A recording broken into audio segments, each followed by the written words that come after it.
The Zanu-PF Herald newspaper corrected after trying to water down General Chiwenga'S message to 2030ists. You see, they were deliberate in what they did. And one thing that is funny about it is General Chiwenga gave a message during the meeting that happened in Harare together with Mnangagwa and the provincial ministers. I once mentioned a bit about it yesterday in one of the shows. And he said that, may I remind you, I'm going to read, I'm just paraphrasing it now. May I remind you, like, Mnangagwa is the only man who has been voted by the whole country as a constituent. And they have understood that message. And remember, yesterday we were analyzing that meeting, the message that the statement of Mnangagwa, as well as the statement of General Chiwenga, as well as the actions that we saw in that meeting. I think you enjoyed what we were doing yesterday in analyzing that. But those messages were quite clear that they were throwing stones at each other, big time. These two factions that are at war. But the Herald newspaper did not want now to put a comment, because they knew exactly what General Chiwenga meant. And this is the Herald newspaper. And they say they just put the statement and they did not write anything. And they are saying, be reminded that President Mnangagwa is the only person elected by the whole country as a constituent. He's the only one elected by the entire country, Vice President Chiwenga, right?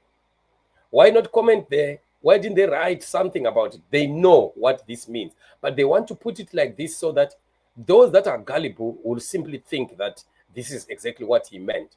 And I spoke about this yesterday, and I was happy again to see somebody commenting again correctly. Brian Emerupia says, what this simply means is if he wishes to extend his stay beyond constitutional term limits, the entire country must be consulted, not a few excitable individuals. Loud and clear, General VP. Exactly. That's exactly what he meant. But what did the Herald do? They wanted to water it down and did not even put a comment of theirs there. They knew what it means. Can you see the propaganda, the power of propaganda, or the foolishness of it? At times it can be powerful if it is done in a clever and intelligent way. But when we look at Zanu-PF, they are no longer doing this in an intelligent way. Their propaganda now of Zanu-PF and Mnangagwa is just rubbish. It's nonsense. And it's something that you cannot even talk about as something that is of intelligent people. So what we definitely are saying is that Zimbabwean people are wide awake. There's no one who is asleep. And we are seeing this for what it is. They should never think that they can lie to us. No, they can't. We know the truth. We know what is happening. The situation on the ground is known by Zimbabwean people. The fight in Zanu-PF is clear as day, and no one can try to sugarcoat pills and try to paint a wrong picture. Anyway, they may try to continue doing that, but remember, family, we said the fights in Zanu-PF are going to escalate to levels that are amazing, to a point that nobody will be able to use propaganda to try and cover it. You can't cover it up because it will be just too much. The levels are going to escalate. So the truth of what is going to happen, the reality that is forthcoming, they may want to try to pretend that it's not coming, but it is coming. So 2030, if you love yourselves, if you have the little respect of yourselves, just accept that this is the situation and that the guys are coming after Mnangagwa, and Mnangagwa may not survive this one. And you should be ready for what is coming. It's a tornado, it's a twister, and it's not going to leave any stone unturned.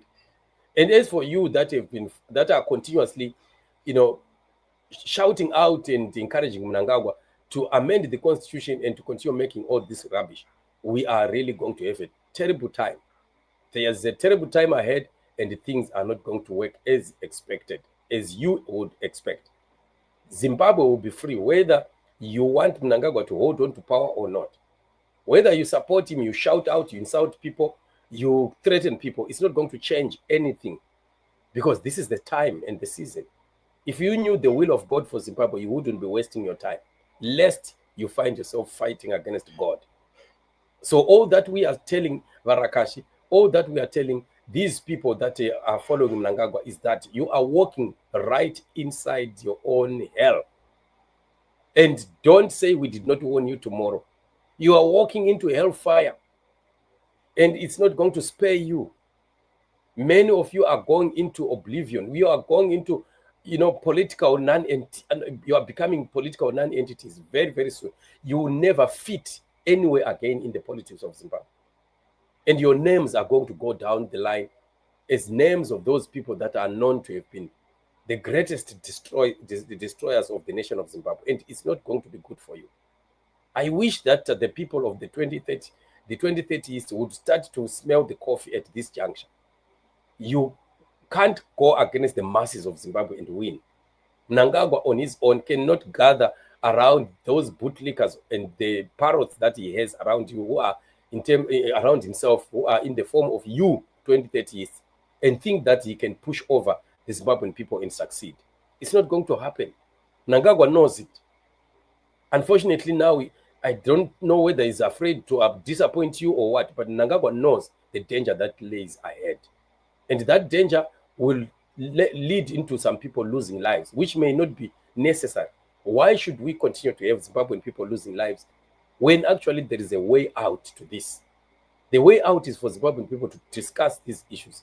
Mnangagwa must swallow his pride. In fact, if you loved Mnangagwa, you were going to tell him to swallow his pride and engage with the stakeholders, involve everyone, let everything that has happened in the past be discussed, and people find common ground, and people find forgiveness, and people forget, set up a new platform, and begin to move, and Zimbabwe becomes great.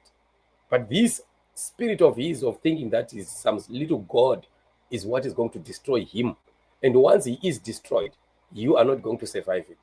The next thing that is happening is your collapse. Unfortunately, most of you, you are not going to be able to run away from Zimbabwe. That is the unfortunate thing. You won't be able to run away from Zimbabwe. You'll be caught.